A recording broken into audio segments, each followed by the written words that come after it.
ہم دعوت اسلامی کے اس ماحول میں آئے تاکہ ہمیں کچھ سیکھنے کو موقع ملے اور کچھ ایسی باتیں سیکھنے کو مل جائیں جو رہتی زندگی تک ہمیں کام دے۔ تو آج کا جو موضوع ہے وہ میں نے قرآن پاک کا ایک مضمون ہے جس کو اللہ تبارک و تعالیٰ نے سورہ القیامت کے نام سے رکھا ہے قرآن پاک میں، اور یہ سورت جو ہے یہی آج کا مضمون ہے کہ اس میں سے جو موتی بکھرے ہوئے ہیں ان کو ہم چننے کی سعادت حاصل کریں گے اور سنیں گے اور اس پر عمل کرنے کی کوشش کریں گے۔ اب جو احتسابی عمل ہے، جو عدالتوں کا نظام ہے، یہ اگر اچھا ہو تو کیا ہوگا کہ ہمارا جو نظام ہے، معاشرت ہے، وہ اچھا ہوگا۔ اگر قوم کو احتساب کا یقین نہ ہو تو اس کی زندگی جو ہے وہ بے ربط ہو جاتی ہے اور لوٹ مار کا بازار گرم لوگ کر لیتے ہیں، اور وہ سمجھتا کیا ہے انسان کہ مجھے کوئی بھی پوچھنے والا نہیں ہے، ٹھیک ہے۔ پر مگر جس قوم میں احتسابی عمل مضبوط ہوتا ہے اس قوم میں لوٹ مار کا بازار گرم نہیں ہو سکتا۔ تو پتہ کیا چلا کہ دنیا پر نظم و ضبط قائم رکھنے کے لیے احتسابی عمل جو ہے یہ بہت زیادہ ضروری ہے، اور دنیا بھر کے جو دانشور لوگ ہیں، عقل مند لوگ ہیں، وہ یہ کہتے آئے ہیں کہ جو انصاف ہے وہ لوگوں کی دہلیز تک پہنچانا بہت ضروری ہے۔ اگر نہیں پہنچائیں گے تو معاشرہ خراب ہو جائے گا، اور اگر پہنچائیں گے تو معاشرہ جو ہے وہ اچھا ہوگا، اور انصاف فراہم اس کے لیے کرنا یہ ضروری ہوگا، اور اس سے کیا ہوگا، جرائم ختم ہوں گے۔ اگر عدالتیں جو ہیں وہ قابل فروخت ہو جائیں اور تھانے بکنے لگ جائیں، پھر معاشرے میں جو جرم ہے یہ کم نہیں ہو سکتے۔ تو ہمیں پتہ کیا چلا، اگر عدالتی نظام بے لاگ ہوگا اور انصاف لوگوں کے گھروں تک پہنچے گا تو معاشرے کیا ہوں گے، ستھرے ہوں گے، پاکیزہ ہوں گے۔ اگر یہی عدالتیں بکنے لگ جائیں تو کیا ہوگا، لوٹ مار کا بازار گرم ہو جائے گا اور لوگوں کی عزتیں محفوظ نہیں رہیں گی۔ اور پھر عقل اس بات کا تقاضا کرتی ہے کہ اگر کوئی بندہ اس دنیا میں اپنے اعمال کی جزا یا سزا نہیں پا سکا تو پھر فائدہ کیا کہ ایسا نظام اور ایسا کوئی عدالتی نظام ہونا چاہیے کہ جس میں اس شخص کو جو وہ کر کے گیا ہے اس کو سزا ملے۔ خالی یہ نہیں کہ اس دنیا میں آیا تھا ظلم کر کے، جبر کر کے، لوگوں کا حق تلف کر کے، اور جناب لوگوں کی عزتوں کو پامال کر کے یہ اس دنیا سے چلا گیا ہے اور اب اس کو پوچھنے والا کوئی نہیں۔ پھر ایسے بہت سارے جنم لیں گے، ایسے بہت سارے اٹھیں گے۔ تو عقل اس بات کا تقاضا کرتی ہے کہ ایک ایسا عدالتی نظام ہونا چاہیے کہ جہاں پر ان کو ان کی جزا و سزا ملے۔ تو ہمیں جو اسلام نے تصور دیا ہے وہ دیا ہے قیامت کا، آخرت کے دن کا، روز جزا کا۔ اللہ تبارک و تعالیٰ فرماتا ہے مالک یوم الدین، کہ میں روز جزا کا مالک ہوں۔ اس میں کیا ہوگا، اس میں انصاف دیا جائے گا، اس میں عدالت لگائی جائے گی۔ جو اپنا کوئی عمل کر کے آیا ہے اس کو اس کی جزا اور سزا پورے انصاف کے ساتھ دی جائے گی۔ تو یہ کون سا وہ نظام ہوگا جس کو اللہ تبارک و تعالیٰ نے اس کو قرآن پاک میں سورہ القیامت کے اندر بیان فرمایا ہے۔ اس کو بیان کرنے کی کیا وجہ پڑی؟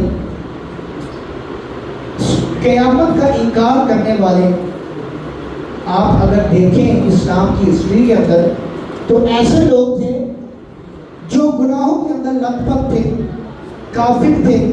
وہ چاہتے تھے کہ ہم بے لگام رہیں، ہم جو چاہیں کریں، جس کی چاہیں جو ہے وہ مال لوٹ کریں، جس کو چاہے ہم جو ہے وہ رونڈ کے رکھ دیں، جس کو چاہے برباد کر کے رکھ دیں، جس کو چاہے اپنے پیروں کے نیچے رونڈ کر آگے نکل جائے، لیکن ہمیں کوئی پوچھنے والا نہ ہو۔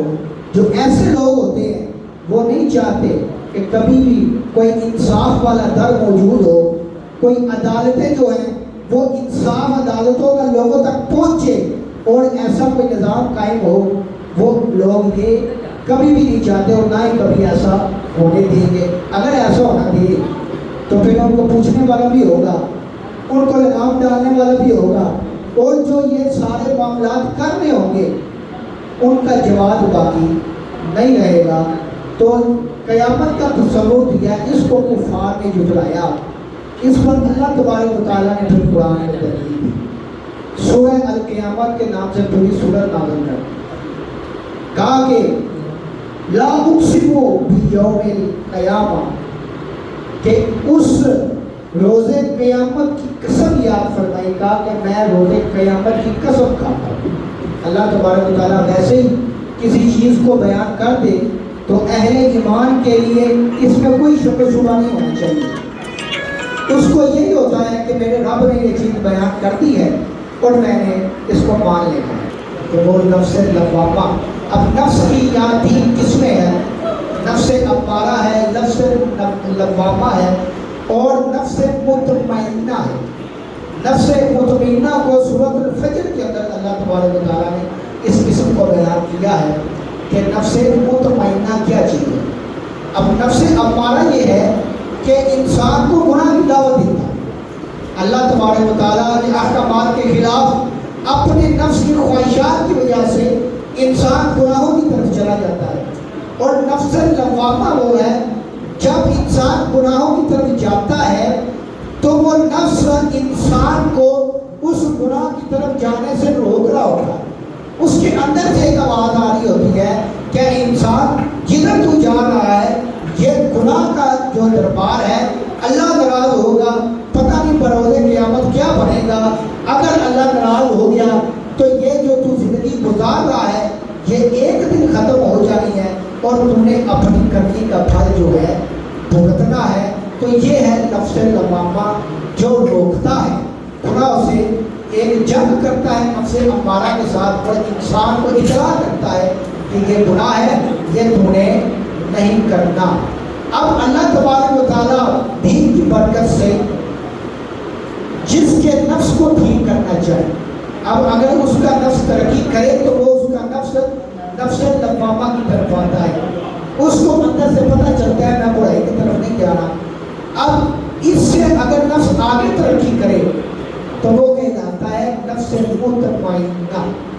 اب نفس مطمئنہ کے حوالے سے اللہ تبارک و تعالیٰ نے سورہ الفجر میں اس کو بیان کیا ہے، فرمایا ہے کہ جو نفس مطمئنہ ہے، کہا کہ یا ایھا النفس المطمئنہ، کہ اے اطمینان والی جان، ارجعی الی ربک راضیۃ مرضیہ، کہ اپنے رب کی طرف واپس ہو اس طرح کہ رب تجھ سے راضی اور تو رب سے راضی، یعنی اس طرح اپنے رب کی طرف لوٹ کہ رب تجھ سے راضی۔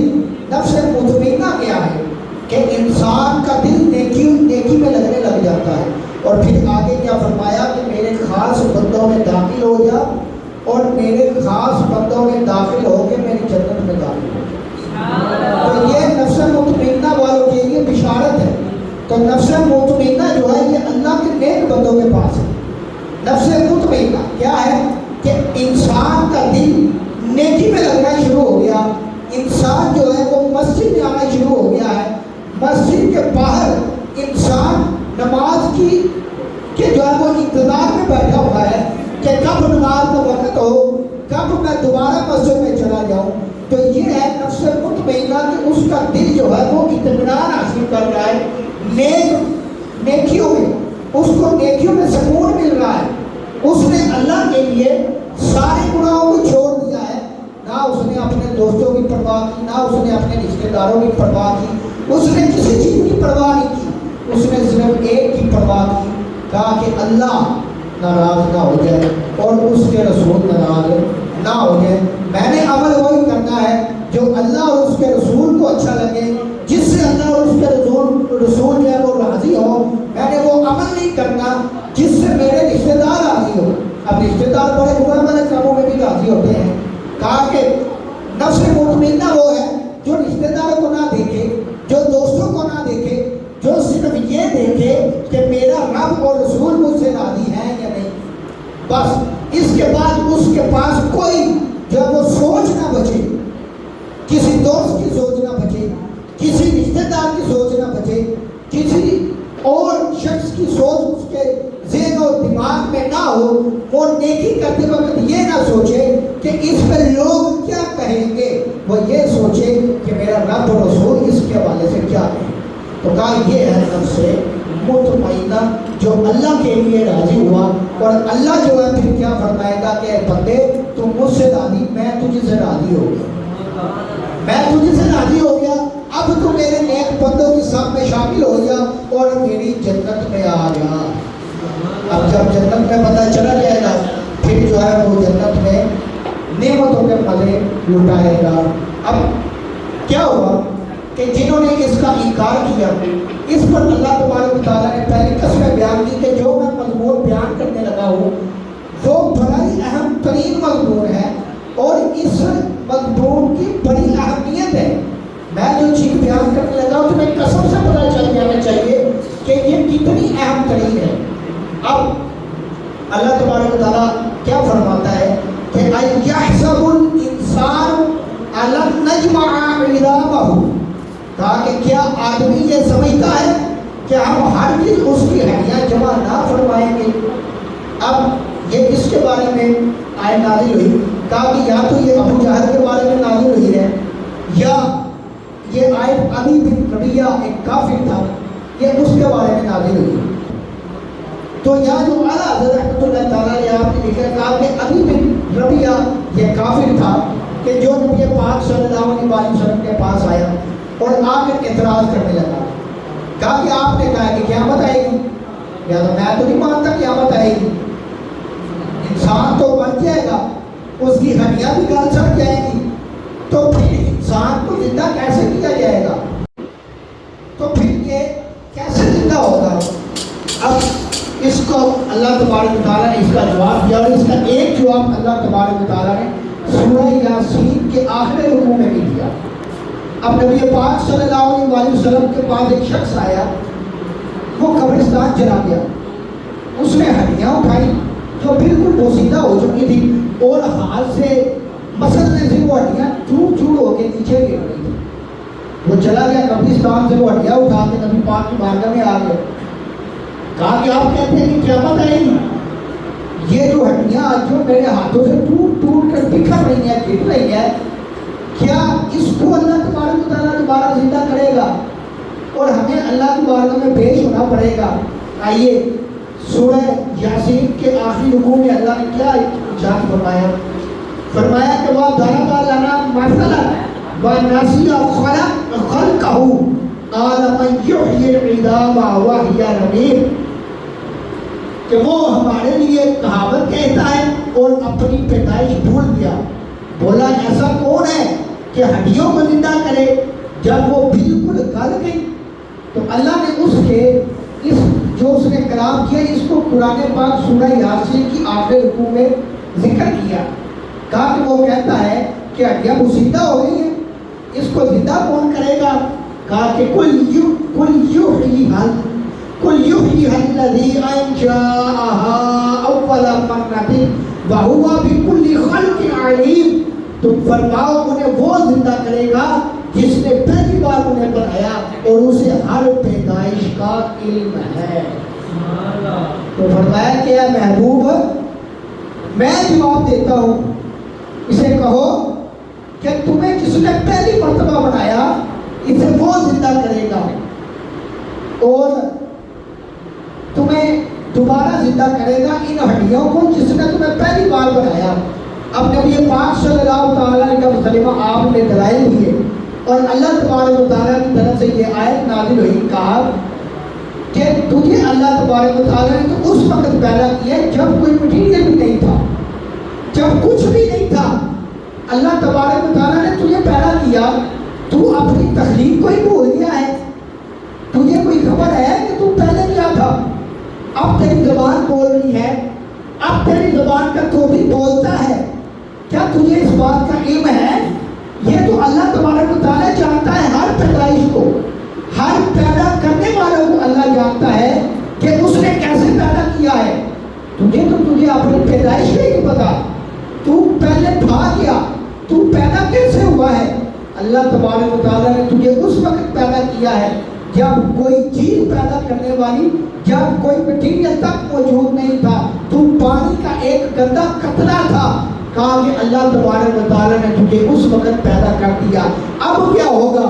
اب کہا بلا قدرینا علی ان نسوی بنانہ، کہا کہ کیوں نہیں ہم قادر ہیں کہ اس کے پور ٹھیک بنا دیں۔ اب کہا کہ اس کو بتاؤ کہ اے محبوب، اس کو بتاؤ کہ پوروں سے جان۔ اللہ تبارک و تعالیٰ کیا فرما رہا ہے؟ فرما رہا ہے کہ اللہ تبارک و تعالیٰ تمہیں دوبارہ اس طرح زندہ کرے گا کہ جو تمہارے ہتھیلیوں کے تم پور دیکھ رہے ہو، تمہیں ایک پور سمیت صحیح تمہارے ایک پور میں بھی فرق نہیں ہوگا۔ اللہ تبارک و تعالیٰ تمہیں اس طرح زندہ کر کے اپنے سامنے کھڑا کر دے۔ ایک پور کو وہ کہتا ہے کہ میں دوبارہ زندہ کروں گا۔ تمہیں کیا خبر کہ تم پہلے کیا تھے؟ آج تمہارا تو بھی بولتا ہے، تمہارے اندر حسن و جمال پیدا کرنے والا اللہ ہے، تمہیں طاقت دینے والا اللہ تبارک و تعالیٰ کی ذات ہے، تمہیں جو ہے وہ عقل و شعور دینے والی اللہ تبارک و تعالیٰ کی ذات ہے۔ تمہارے پاس پہلے تھا کیا؟ تم پہلے کیا تھے؟ کہا کہ وہ ہے کہ جس نے تمہارے اندر حسن پیدا کیا، وہ تو پہلے پانی کا ایک گندا قطرہ تھا، تم 7 پردوں کے اندر ماں کے پیٹ میں تھے، تمہاری ساری کی ساری تشکیل تمہیں ماں کے پیٹ میں ہوئی ہے، تم ماں کے پیٹ میں تمہیں پتہ بھی نہیں تھا کیا تھے۔ اللہ تبارک و تعالیٰ نے تمہیں پیدا کیا، تمہیں تشکیل دیا۔